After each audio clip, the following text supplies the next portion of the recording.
Olá, olá pessoal. Olá. Eu vou começar a apresentar meu trabalho, né, um resumo, né, sobre a disciplina de política educacional. Essa disciplina é da professora doutora Eliane Traversoli Paris e Cruz. Ali meu nome é José Luciano Almeida. Essa apresentação é bem breve, né, porque o tempo também é curto, né, mas vamos ver aqui o conteúdo dessa minha apresentação.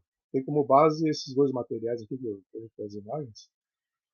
O professor Demerval Saviani, um livro dele sobre história da educação. O professor Demerval é um pesquisador da história da educação no Brasil, né, que tem uma grande contribuição. E o segundo material ali que eu inseri, que eu, né, fundamentei, é o material da disciplina, né, de política educacional, material também muito importante para fazer a... Então, os dois materiais, né, eu utilizei como referência. O, a história da educação do Brasil acompanha a própria história do país, né? A própria ocupação, colonização, depois a evolução e desenvolvimento. O primeiro período que se refere ao período colonial envolve aí o contexto da descoberta do Brasil, né? A partir de 1500.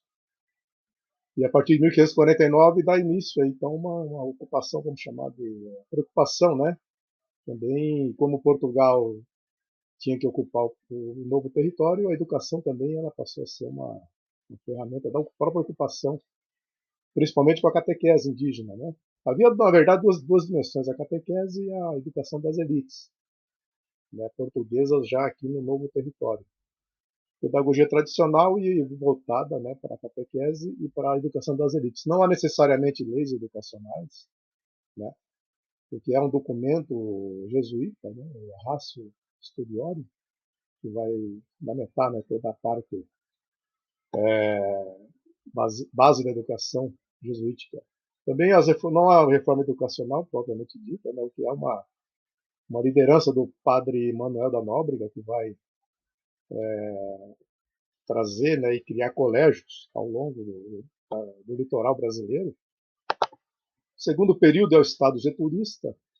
Esse período, a partir principalmente da República, é um processo, né? Então ele vai, é um processo que vai evoluindo. O contexto histórico é o contexto já da República, né? Fim da monarquia, certo? A partir então da República começa a surgir né, o Estado brasileiro começa a ter se volta, né, para a questão educacional, já começa a surgir algumas leis. Veja que aqui já tem um atraso, mas, né, a Lei Orgânica de 1911, que leva o nome do Rivadavia Corrêa, e também é criado nesse período republicano, em 1930, o Ministério da Educação, que era chamado Ministério da Educação e Saúde Pública. Também já é uma importante passo, né? Nós temos em seguida o período getulista, até porque Getúlio Vargas tinha essa preocupação mais social, né, do trabalho, educação. Né? E a partir fim do suicídio, né, todo o processo do suicídio de Getúlio Vargas, depois, né, um período conturbado também. A partir de 1964, né, nós temos aí a instalação da chamada ditadura militar. Muitos que eu observei, né, historiadores afirmam que é um período de avanço e retrocesso, né, chamado dialética, né. Já temos algumas leis educacionais. A primeira lei é a LDB, a Lei 4.024/61. Também a Lei 5.692, em 1971, que é uma que cria, né, o primeiro grau, o segundo grau, né, a educação de jovens e adultos, o antigo Mobral. Então tem toda uma... Já existem leis educacionais e reformas, né, nesse sentido.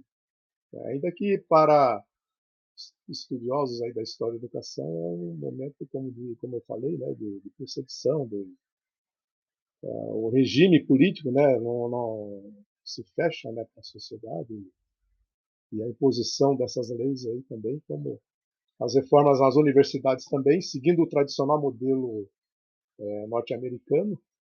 Né, a nossa universidade ela tem também uma característica dos modelos, né, tanto da França quanto dos Estados Unidos. Esse período é um período também que, né, que traz aí essas marcas da nossa história da educação. E, por fim, pessoal, esse período chamado da redemocratização, que seria o último período que a gente vive até hoje, né?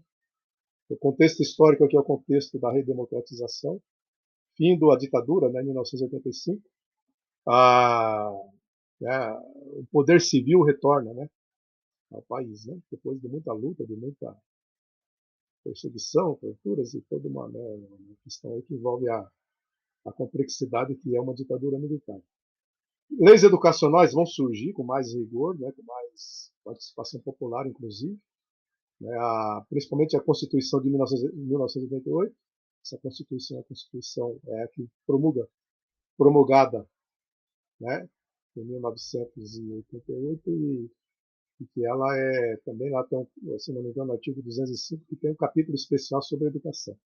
Também depois da Constituição, a Lei 9394, de 1996, também a nossa atual LDB, trouxe reformas educacionais importantes. Né? Agora nós temos a educação básica, né? Que envolve o ensino fundamental, o ensino médio e a educação infantil.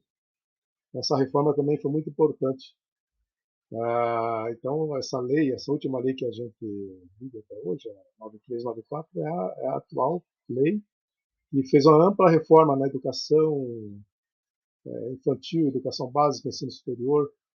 Também promove uma grande inclusão, né, com a educação especial, que até então, né, era uma bandeira de luta dos movimentos sociais pela inclusão, né, de alunos e alunas, estudantes com certo grau de dificuldade, de inclusão.